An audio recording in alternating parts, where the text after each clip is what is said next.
If you've recently received a settlement or award from a lawsuit, or you're expecting one, you may be wondering how the IRS views this money. Will you need to pay taxes on it? The short answer? It depends on the type of damages you received. Understanding the basic rules can help you avoid surprises. Taxable versus non-taxable awards. Not all lawsuit settlements or awards are treated the same under federal tax law.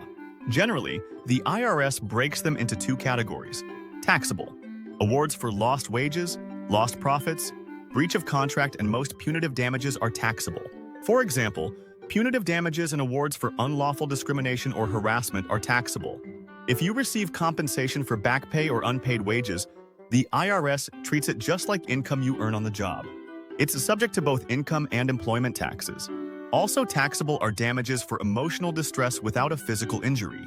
Non-taxable. Settlements for personal physical injuries or physical sickness are typically excluded from income, meaning you don't owe taxes on them. However, the injury must be physical, such as a broken bone or illness, not emotional. Special considerations and reporting rules.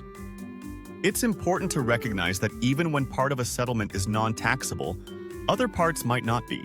For example, a case involving both physical injury and lost wages will likely result in mixed tax treatment.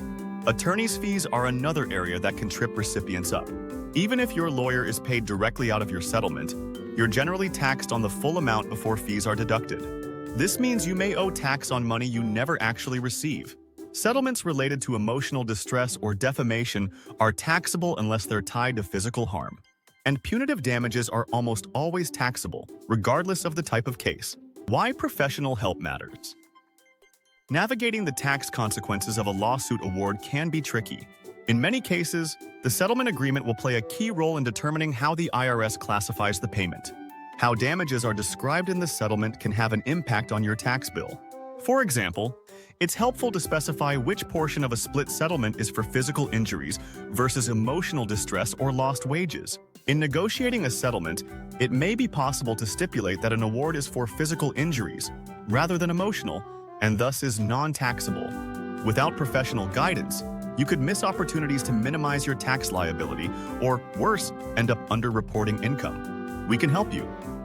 Review a settlement agreement for tax implications, determine how much of your award is taxable, understand when estimated tax payments might be necessary, and ensure you report everything accurately on your tax return.